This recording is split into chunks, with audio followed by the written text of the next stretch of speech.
Hello, good morning. Good morning. You okay? I'm not bad. You? I'm not bad. I still haven't sent you that song, have I? No, looking forward to that.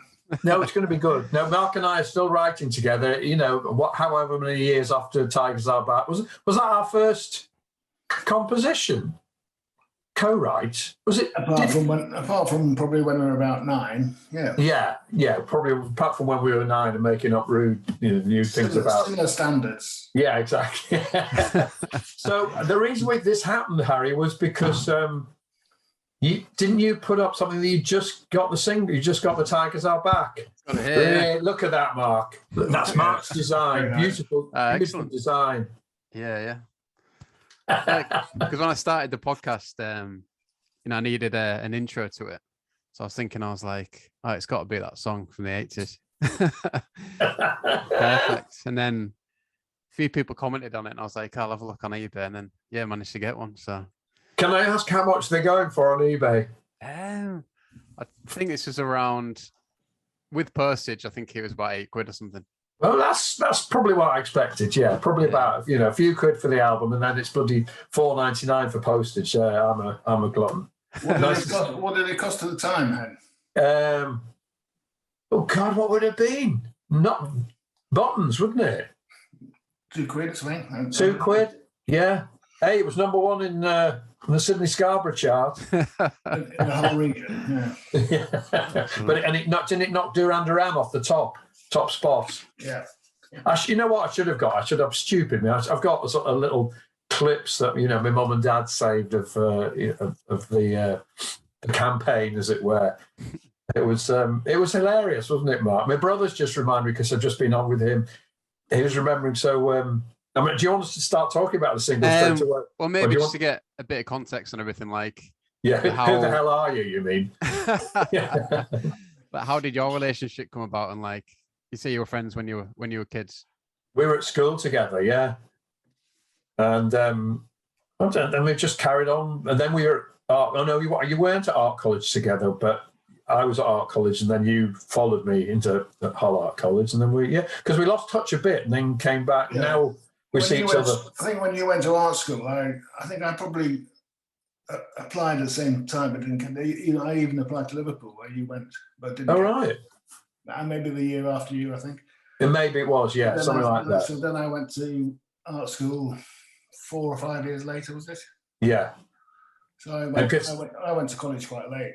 I mean, Mark was a very good draftsman, and you were doing cartoons when you were 9. You were doing amazing cartoons and stuff, and of course then became a top 10 lyricist with the Christians. So Mark and I wrote some of the songs on the early Christians album, the first Christians album, Ideal World, Hooverville. Just still doing my set, and the Christians still doing their set. They're still going, despite there's only Gary from the original band. And sad songs, isn't it? You wrote that, yeah. And then every now and then we've met up to write a song or two. I think one of the very early ones would have been "The Tigers Are Back." It would have. That's 84, isn't it, Mark? I think. 84. 84, yeah. So where did City kind of fit in with everything? Yeah, when you were growing up. Where did City fit in? Yeah. Again, I think you were so into them at school, Mark, and I think you probably got a lot of us. So we were the form below you, weren't we? And I think you got us into it, didn't it? I sound like an old fuddy-duddy, aren't I? I went. The first game I remember. I'm told I went before this, but the first game I remember was probably when Waggy's debut, which was. Wagstaff's debut, which was 64. Right. It was Exeter City at home. They won 3-1. Quite a big. I remember. As well, Wagstaff, Chiltern, and Houghton all came at the same time. So I think that's when that's my first memory of Boothferry Park. I think I was first aware of it at when we played Chelsea in the FA Cup. Was there a replay, wasn't there? Yeah, that was. That's the 66. 66 that was. So I'm a bit late. I was a bit late to the table, me. They went up. They went up that year, didn't they? I think. Yeah. And then so we used to meet. We tended to be the North Stand, didn't we, Mark? I lived in Bidlington, so we used to often come through by train to the whole city centre. Yeah. We go to that place where you had fish and chips, the Gainsborough. Do you ever The Gainsborough, yeah. And then you get a train to Boothferry Park. That was amazing, wasn't it? The train. So was that, Harry? Was that still operating when you went to Boothferry? No, never saw that. No, it stopped ages ago, didn't it? But that was fantastic. You just jumped on a Paragon and straight, with a load of mad supporters heading to the match. It was great. Yeah. And the big North Stand wasn't there when I started going, but was that where majority of people would go for the singing, or was it still South Stand? It was a Bunkers Hill. It was the South Stand, was the main stand. But the North Stand kept all the noise in. So the real, what we used to call the Boothferry Roar, it sort of went when that North Stand went. It sort of opened it all out and it became a bit. It never had the same atmosphere they had when they had the North Stand. Yeah. Mm. And obviously, you go off this and is do like what you being in an old people's home. you go off and do what you do. Like how often did you get to see City, like through the 70s and early 80s? How did I get to see them? No, like how often did you go watch them at that time? I used to go every home game. Yeah, I'm more the sort of armchair supporter, but right. I get wound up on a Saturday and excited and that. But no, in the 80s, the 70s and 80s, I was going quite a lot, and then they sort of slipped away. Well, I said being over here, however many. Yeah, geographically things do. I moved to London and I didn't go as often to home games then. And then, you're still a season ticket owner, aren't you, Matt? No, I gave up last year. Oh, did you? Yeah. Was it that Alan finally got to you? Sort of. Yeah, I sort of became a bit detached from the club, actually. Right, yes. Over the last few years. Yeah. No, I know what you mean, to be fair. Yeah. Nice to have a bit of a positive feeling back now, though. Absolutely, yeah. I should have bought me. I've got an alum out. I think they made two. And Bealby, what's he called? Jeff Bealby. Why couldn't I remember Jeff? Jeff Bealby gave me. I think he gave one to the alums, didn't he, or something? Didn't he? Or did they return? He gave a scarf, wasn't it? Yeah. Yeah, I've got the scarf. Yes, I should put that. That's historic now, isn't it? Yeah. It's not really out and staying away. The trouble is you get used to doing other things. Yeah, that's what everybody's saying, isn't it? It takes quite a lot to bring you back again. Yeah. Do you think you'll get? Will you get a season ticket for next year, Mark? Do you think? I don't know. Right. It's still not. It's not tempting me enough yet to get back during the winter months anyway. Mm-hmm. So, what was the build up to actually, writing the song? Like you say, you were writing songs before that for different bands and people. No, we weren't. Right. Was I already at film school? You'd have been at film school. 84.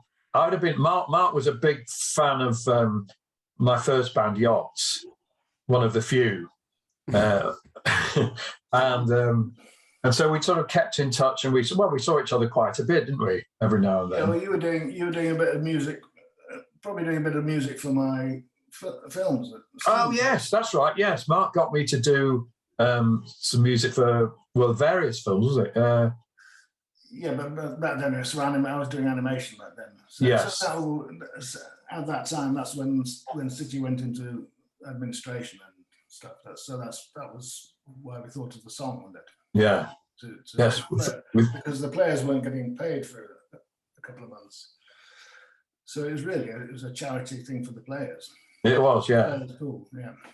And so we had this. Well, how are we going to do this? I was working in a studio. I was in engineering, not really knowing what I'm doing and what I was doing in the studio in Liverpool. So there was downtime I could nick, and I thought, right, okay, well, if I record the backing tracks, I did all the music, and it was an old Yacht song, wasn't it, Mark, off the second album? Yeah, it was called Out of Luck. Out of luck. And still, I forget what I can't remember the lyrics. I remember the whole thing we did was to try and choose which song it should be, because we thought Yeah, and that just seemed to have something about it. It was quite well. It felt Rather than doing the work of thinking of a new one. Yeah, exactly, and it felt epic, didn't it? In a way, it was something. And then Mark came up with a lyric: "Oh city, the tigers are back," and of course, oh, that's a bit everybody remembers, which is on the original, isn't it, Mark? It's on the Second Jocks album. And so, yeah, I was working in the studio and I thought, okay, well, I'll do the backing track. We'll take it over to Boothferry. And then we were in the hallowed portals, weren't we, Mark? We were in the director's box. Yeah, they just had a huge win, haven't they, against Stockport, was it? 7-0. 7-0. So I think they were in a good enough mood to come in on the Sunday. Yes, exactly, yeah, which is great. And even sing, yeah.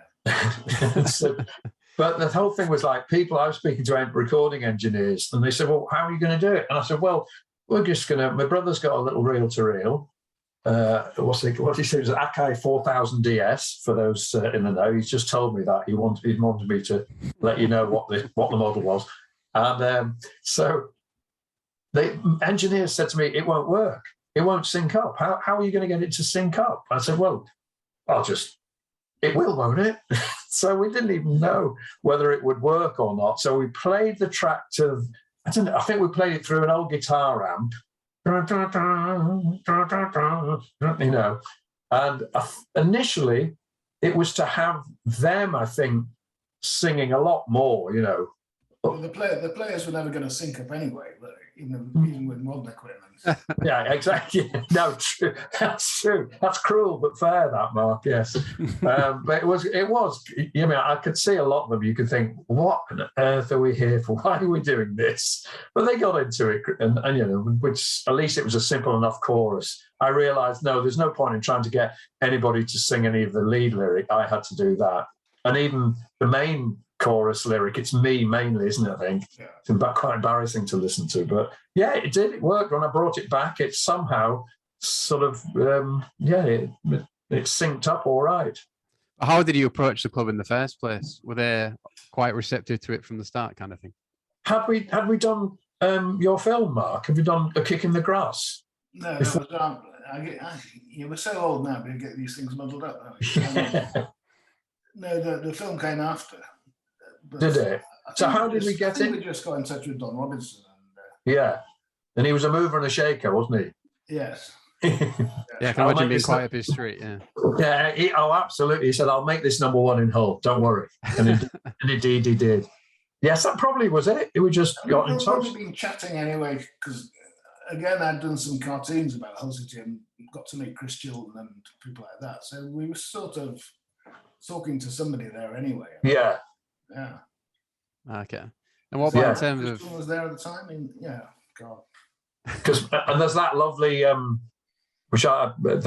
Chris Chilton cartoon that Mark did for me for my birthday, which we got Chris to sign and Mark signed it, and it's I gave that to Jeff last year, or no, before lockdown. He was going to auction it, so I'm not sure what happened to it, but I hope it's gone to a good home. I'm sure.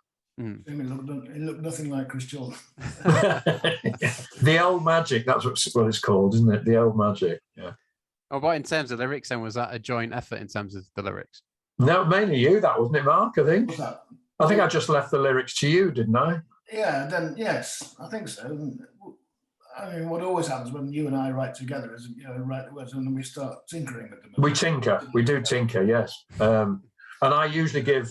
Getting some old words like doldrums and things. The doldrums, yeah. Oh, and then, of course, there's Gates and Clog Dennis. Yeah, well, that was, I think, because we knew we were doing it, the song. I take a little cassette tape recorder to games to try and get some crowd noises. And I think that came from, I was trying to work this out the other day, came from an away game a few weeks before that, a few weeks before we recorded it. Wow, all right. At Port Vale or somewhere. A horrible, sort of miserable 1-0 defeat at Port Vale. And somebody just shouting that out in the crowd. I thought, that's got to go in. That's got to go in.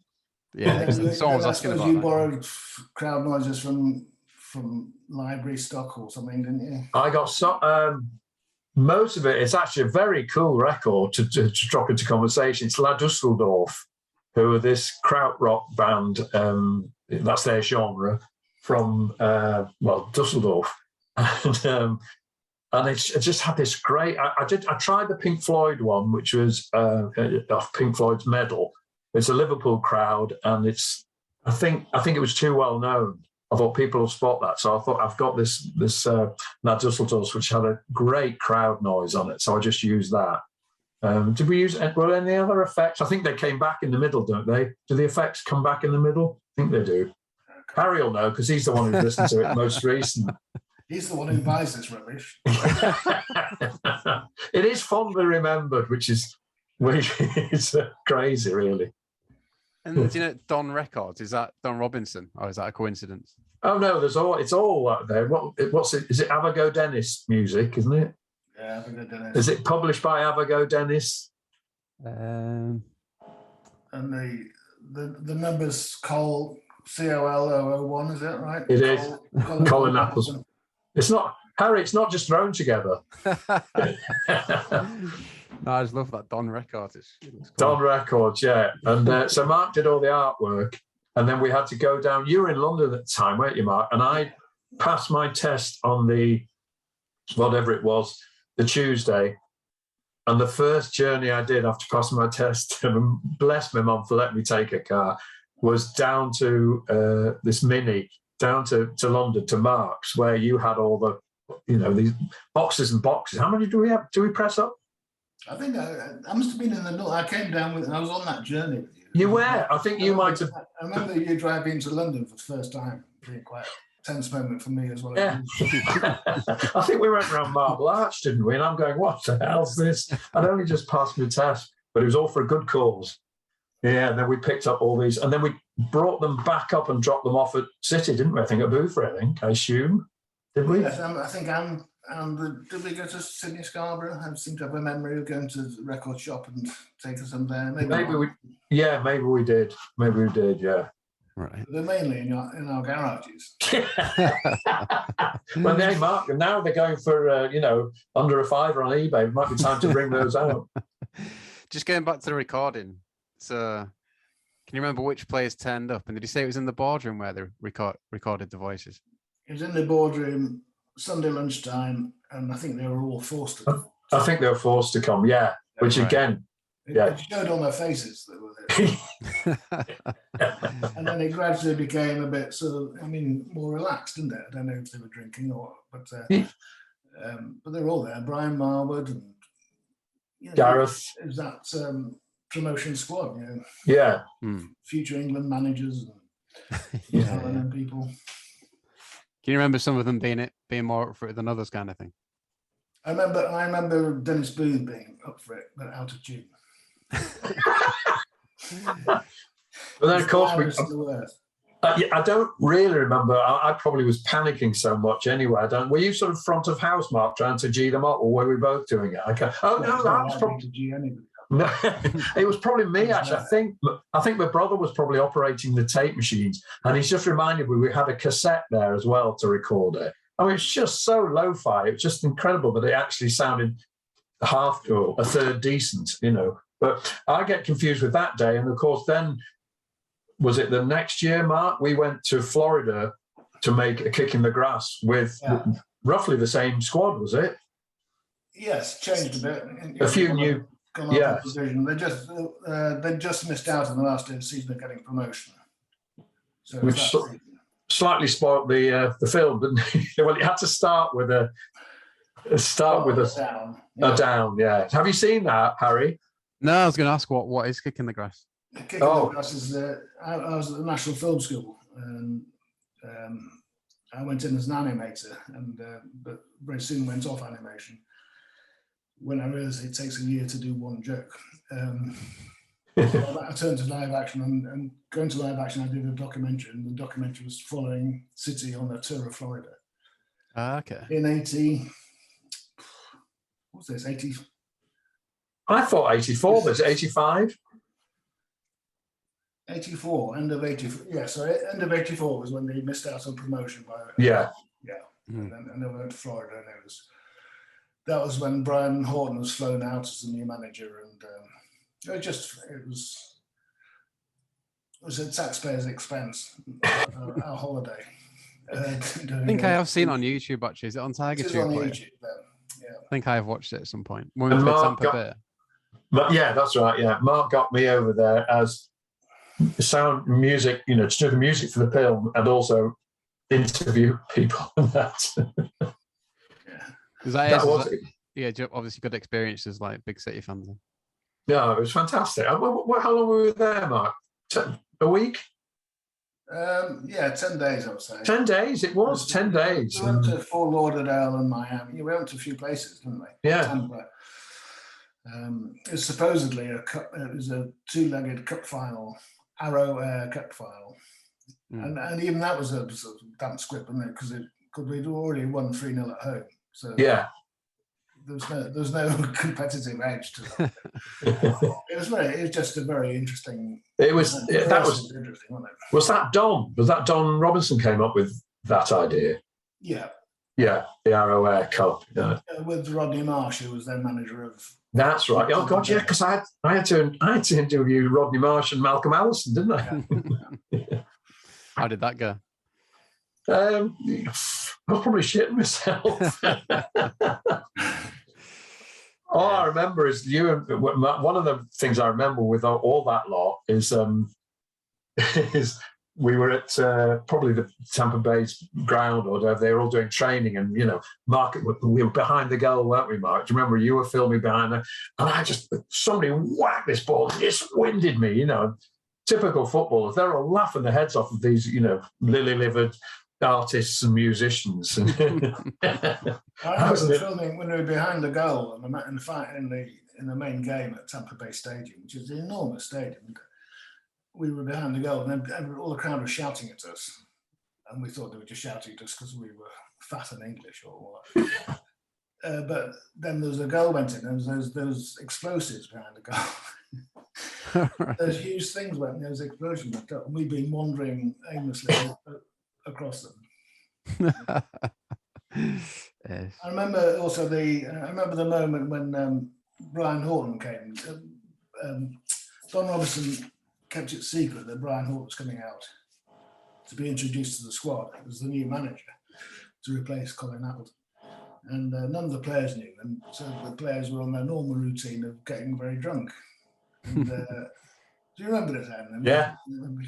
We shouldn't really name names, but there's a certain section of the squad who were just way gone, being introduced to Brian Horton, all bleary-eyed. I can visualize that meeting there when everybody was in that big room, and here is Don Robinson introducing. Here's the surprise, and you're right.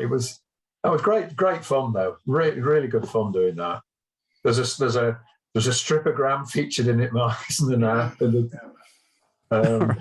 It's just, it follows, it captures that era, and it captures what footballers were like at that day. They all like George Benson, and who else did they like?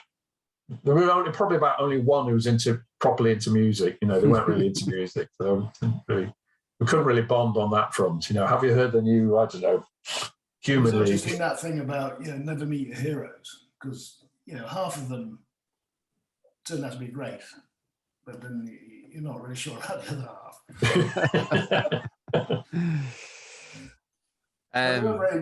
We still got quite friendly, didn't we? We got a lot of free tickets for next season, and people like Tony Norman were just fantastic. Oh, Tony, yeah, and people like Stan McEwen came and saw me play live about probably 2013 or something like that. Bless him, Occasionally, because we went. Occasionally, you do bump into them if you're at the match or whatever, and it's nice that they still remember us. These two, as Mark said, knobheads, artists and musicians, fondly remembered. It was an exciting time to follow City at that point, though. Did you feel like a lot was happening, kind of thing, with Don Robinson and everything? Yeah. I think, from my point, they've been in the 60s, 70s, after promotion of WAG stuff and all that, they were in the second division for so long. I mean, years and years and decades.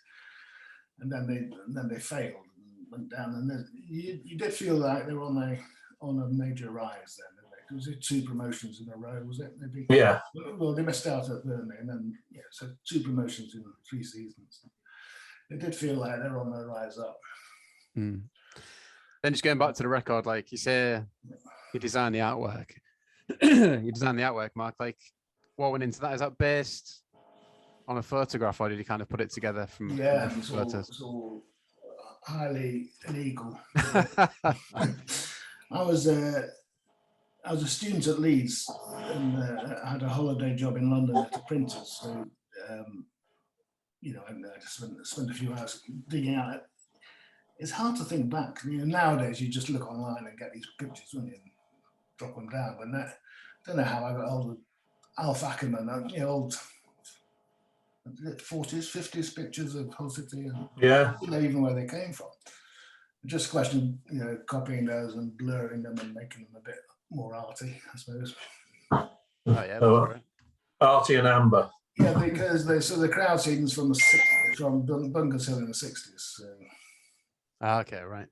Yeah, because there are things like what do you call it, banners, aren't there? On it? Yeah. When my mum and dad left there, years ago, but when they moved house, there was still my Hull City Tigers, it said on it, which is a bit controversial now. Yes. Actually, no, it was Hull City Tigers because I'd got it print. I got some printers on a sheet, and then in black using a back Sharpie. Well, before Sharpies were invented, I put the in front of it, which I still had that, and I've still got my rattle.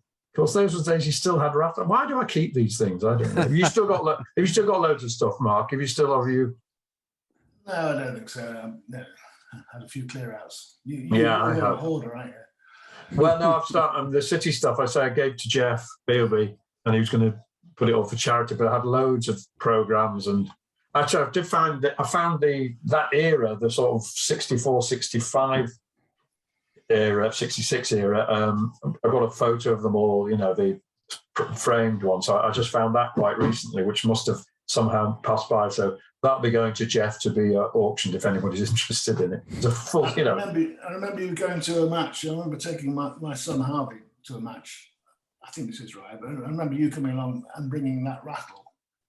I mean, this is 20 years after rattles went out. So nobody around us knew what a rattle was. It just looked like an offensive weapon. It did look like an offensive. And I remember so Harvey would have been about 12 or something. Yeah. And there's me getting this rattle going. They were massive as well, weren't they? I remember. They were. Yeah. Yes. And then just in terms of distributing the record, like you say, you had boxes of them in Hull and Sydney Scarborough. How did you go about that? It was probably Don, wasn't it? It came out. It was only about 3 weeks later when it came out. Big game against Scunthorpe. So we were expecting quite a big crowd, so they released the record then, didn't they, officially? And then we went to Humberside, and it was in the Hull Daily Mail, and there was a bit of publicity about it. And Viking. Did you buy it at the ground when you went in? I can't remember. I can't remember. No. But all I remember is that it was for sale at Sydney Scarborough, hence it being number 1 in the charts there. Yeah. I assume it must have got the only outlet. I mean, perhaps that's why it went to number 1, because that's the only one you could buy. Yeah. Yes, I don't remember going around all the other record shop, Gough and Davy. I don't remember going around those, but Sydney. Maybe Don had something because he knew Sydney Scarborough did a chart. I think it was very much he was behind all that, wasn't he, Mark? Sort of pushing the media and that sort of stuff. And they must have played it at the ground, I assume. Oh yeah. Well, they played it when they came out for years. Season. Oh, really? We used to play Tiger Rag, an old jazz thing. They played that from the 60s through to the 70s. Then they played Eye of the Tiger when they came out, I think, and then they played Tigers Are Back for a season. Yeah, I think at least. I think. I mean, remember that it must being have been a just, good feeling, yeah. oh, it was great. I mean, but the thing is, though, after things like Eye of the Tiger recorded, an amazing studio in wherever it was, and I was recording this little 8-track studio. It probably didn't sound quite as big as it could have done, but it was a thrill, wasn't it, Mark? It really was a thrill. Those kind of things always give you a bit of a kick, don't they? My student film was about Hull City. It was called See You at Wembley, Frankie Walsh. It was a story about a fictional story about a Hull City fan and a Hull City player called Frankie Walsh, who didn't exist. I remember going to Leeds United and hearing and they were chanting his name. That's a really weird feeling. Have you seen that film, Harry? That's that's on Tiger Tube, isn't it? I've not watched Is it? Yeah. I'm the organist in that film. All right. I'm the church organist. Uncredited church organist. And I've got to ask about the disco mix. Like, who came up with that? I can't. You know what? I can't even. What does it? What happens on the disco mix? I can't remember. I'm gonna have to check it out. It's just the same thing without singing. Yeah, it's instrumental. And it's like a bit more of a beat. Yeah. I think there was you could get a thing called a clap trap. Is it got lots of clapping on it? Yeah, it sounds like probably that. Now it'd be like that. But then you couldn't do that. I'd forgotten about that. I mean, of course, I think our finer work is the Cities on Fire, isn't it, Mark? Which it was our long awaited follow up single, which came how many years later? What, 2008 was it? No, it was after that, wasn't it? Well, it was the next promotion. I thought it came. Yes, there was the next promotion. I thought it came out and then came out again later. Did it? Because we changed the lyrics slightly to be more anti-Alan. Yeah, but Alan wasn't. A re-release. Sorry. Yeah, we re-released it. Yeah. Yeah. Have you seen that, Harry? No, is that on YouTube? Oh, you've got to see that. Cities on Fire with Mark. Mark made a fantastic film. It'll make you cry. It's one of these I probably have seen, but I don't know the name of it. Yeah. Yeah. Oh, excellent. That sounds a bit better because that's done at a proper studio, and I know what I'm doing now. And there were no footballers involved. No, no football. It was easier to do, wasn't it? Yeah. Do you think back when you did the first one, it was easy to get everyone on board, kind of thing? Like it wasn't as many loopholes to go through. You could just do it directly with the club. Yeah, I think it'd be impossible now, wouldn't it? I think you'd have to go through. On the Cities on Fire, there's all sorts of legal things you have to get through for your song, from the publishers of the original song and all that. Yeah, because I just we just agreed that it was for charity, this song, and I got my publisher rang up and said, you can't just give it away. I said, well, sure, can you not? No, you can't just no. So, but it was again that got to number 1 on was it Viking FM or no? It was what was it, Mark? Tim Gibson's station, KCFM. Oh yeah, they were really behind it. They really got behind that, and I think that was partly why we ended up doing that too, because there was a link with Tim Gibson at KCFM. Yeah. So yeah, when I put that video up, it got stopped by somebody legals because of the copyright issues of the tune, which was you yourself, really.